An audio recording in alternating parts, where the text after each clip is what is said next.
IAS संतोष वर्मा के विवादित बयान से ब्राह्मण समाज में आक्रोश। वहीं नरसिंहपुर जिला मुख्यालय के पुलिस अधीक्षक कार्यालय पहुंचकर मुख्यमंत्री के नाम एसडीओपी मनोज गुप्ता को सौंपा ज्ञापन। वहीं उन्होंने मांगा कि उन्हें पद से हटाया जाए और उनके खिलाफ मामला कायम किया जाए।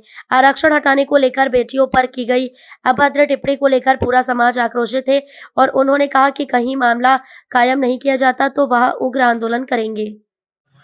क्या कहेंगे, ज्ञापन सौंपा गया है आज ब्राह्मण समाज के द्वारा, क्या मांग? देखिए, मध्य प्रदेश के एक आईएएस हैं संतोष वर्मा, जो कि अजाक्स के प्रांत अध्यक्ष बने हैं अभी और वो एक प्रशासनिक पद पर होने के बाद उन्होंने कहा कि ब्राह्मण अपनी बेटियों को दान करें, उनके बेटों को, तो आरक्षण समाप्त होगा।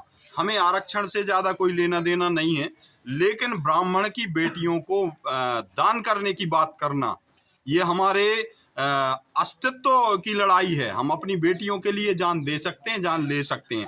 भारत ऐसा देश है जहां पर बेटी पढ़ाओ बेटी बचाओ और बेटी को देवी माना गया है, और बेटी के खिलाफ ऐसे घृणित मानसिकता के व्यक्ति, जो कि भारत अर्बन नक्सल इन्हीं को कहा जाता है, तो इनके खिलाफ कार्रवाई की हम मांग करने आए हैं और इन्हें पद से हटाना चाहिए। इनके एफआईआर होकर के इनको जेल में इनकी जगह है। ये आसाराम बापू जैसी मानसिकता के लोग हैं, इन्हें जेल में डालना चाहिए, हम मांग कर। किसके नाम ज्ञापन सौंपा है? हमने मुख्यमंत्री जी के नाम माननीय एसपी महोदय के माध्यम से ज्ञापन दिया है, और कार्रवाई यदि नहीं होती है तो हमारी जो माताएं महिलाएं हैं वो और हम मिल करके इनके खिलाफ लगातार आंदोलन करेंगे। एक ब्राह्मण समाज के द्वारा ज्ञापन सौंपा गया है, क्या है ज्ञापन? आज ये बात ब्राह्मण समाज के द्वारा इस आशय का ज्ञापन सौंपा गया है कि किसी अधिकारी वर्ग द्वारा उनका आक्षेप है कि ब्राह्मण समाज की बच्चियों के विरुद्ध कोई अनर्गल टिप्पणी की है। इस संबंध में उनके खिलाफ कार्रवाई करने हेतु राज्य शासन को ज्ञापन सौंपा गया।